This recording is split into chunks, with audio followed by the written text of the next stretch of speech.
So yeah, the whole whether doctors are influenced by bias due to marketing. Yeah. At one point, I did give talks, and I was paid by Pfizer to give talks about Viagra, and many other doctors do that. I don't think doctors are easily biased by these things, and we have to remember that sometimes drug companies do help in funding educational opportunities which are otherwise hard to come by funding-wise, because public institutions don't have a lot of money, we're in a recession, etc. So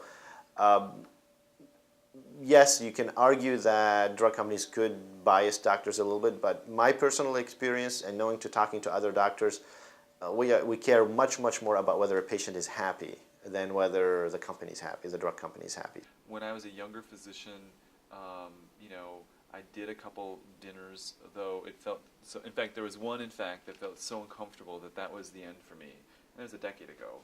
I mean, it was just the amount of money that was spent. It occurred to me in this given evening, the amount of money that was spent to convince me, because everyone else was sort of in the pocket of the drug rep. We went to Palomino, we went to see Stomp at the State Theater, and I just did a mental calculation that night that was probably a $2,000 evening to convince me to prescribe more Prozac. And I just that was the end. I mean, that was just the end of it. So I think the influence of drug companies on physicians is overblown. Okay. I'm sure there is some. I mean, if it didn't work for them, they wouldn't spend money on doctors, right? But I think people don't see it from a physician point of view. If my patient's doing well and they're happy, I'm going to keep prescribing them the medication that gives them a good result. If the medication does not give them a good result, I'll look for another solution. It's totally patient-doctor driven. Pharmaceutical industry is a minor player. So there was a professor who would give lectures to the first-year medical students, and one of the students said one time, you've got like a Pfizer symbol in the corner of your slide, and he goes, oh, well, they gave me good slides. And he goes, but isn't that like a conflict of interest? Like you're getting this subliminal message that Pfizer. And he goes, well, no, I mean, I take money from all of the drug companies, so I don't favor any one of them over the other. It's like, okay. So it was just, truly did not see a problem with that. And the students I think some of the students were absolutely amazed.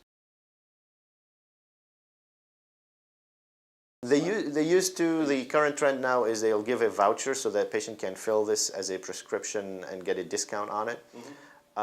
It is very convenient for patients. We get asked for samples all the time. Every patient almost asks for it because they are expensive. Unfortunately, they're very expensive, about $10 a tablet. Yes, that's pricey. 20 tablets a month, 6 tablets a month, a lot of people cannot afford it. So having the ability to give them samples is a big component, because you don't know if it's going to work sometimes. And so the patient wants to try it without cost to see if it works. Okay.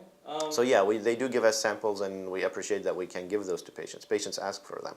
One of the first things I did as medical director of the primary care center was to we got rid of the sample cabinet, much to the chagrin of many colleagues, so free samples.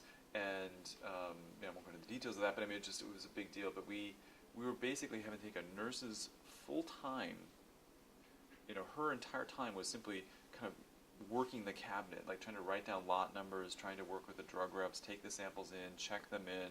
It was just so much work, it didn't make sense financially, to say nothing of sort of the uncomfortable connection. So personally, I have had nothing to do with any drug reps for close to a decade now. And I have to say I don't think I'm influenced by, I don't watch television, the ads I see are in medical journals, but I have really taken the approach that old is good, proven is good, cheap is good, generics are great. It drives me crazy when people come in with a new drug because they've just been to the cardiologist and I don't even know what the heck it is. And I don't mean that as a naive thing, like I shouldn't be up with the latest drugs, but sometimes I feel like, why should I be? Because what's the advantage of it? If there's truly a novel drug that's out, I'll know about it.